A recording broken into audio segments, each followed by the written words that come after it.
টানা বৃষ্টিতে আরামবাগের গোঘাটে বন্যা পরিস্থিতি, যোগাযোগ বিচ্ছিন্ন হয়ে পড়েছে একাধিক এলাকার। মেদিনীপুর আরামবাগ রাজ্য সড়কের ওপর দিয়ে জলের স্রোত বইছে। এই মুহূর্তে সেই ছবি আপনাদের দেখাচ্ছি। টানা বৃষ্টিতে আরামবাগের গোঘাটে বন্যা পরিস্থিতি, একেবারে যোগাযোগ বিচ্ছিন্ন হয়ে পড়েছে একাধিক এলাকার। মেদিনীপুর আরামবাগ রাজ্য সড়কের ওপর দিয়ে জলের স্রোত বয়ে যাচ্ছে। রীতিমতো সমস্যায় পড়েছেন 3 জেলার মানুষ। একদিকে টানা বৃষ্টি, অন্যদিকে খাল উপচে জল বইছে গোঘাটের সাতবেরিয়া এলাকার রাজ্য সড়কের ওপর দিয়ে।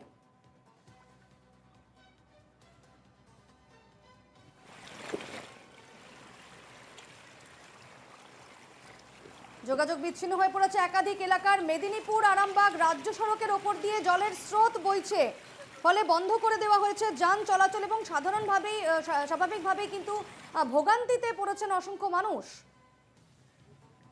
আমাদের সঙ্গে এই মুহূর্তে সরাসরি রয়েছেন প্রতিনিধি তুহিন পাত্র। তুহিন, কি ছবি এই মুহূর্তে? একেবারে রাজ্য সড়কের ওপর দিয়ে জলের স্রোত বইছে, কি ছবি এই মুহূর্তে? দেখো দীপর্ণা, টানা বৃষ্টিতে একবারে জলমগ্ন হয়ে পড়েছে গোঘাটের বেশ কয়েকটি এলাকা।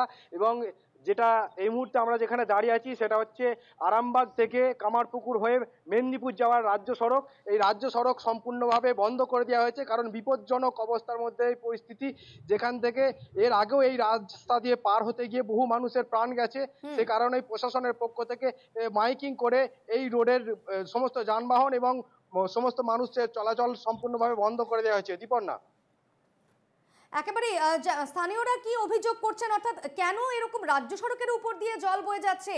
কোথাও কি নিকাশি ব্যবস্থার কোনো সমস্যা রয়েছে, কি জানাচ্ছেন স্থানীয়রা?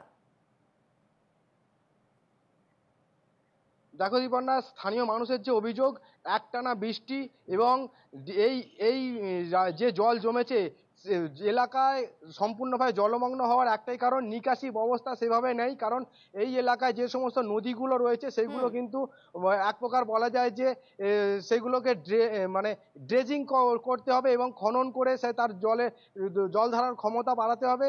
এবং এই ব্যবস্থা দীর্ঘদিন ধরে না হওয়ার ফলেই কিন্তু নদীর গভীরতা কমে যায়, আর যার ফলে নদীতে জল ধারণ ক্ষমতা না বেশি থাকায় সেই নদী থেকে জল এলাকায় ঢুকে পড়ে এবং বেশ, আপাতত ধন্যবাদ। অতিরিক্ত বৃষ্টিতেই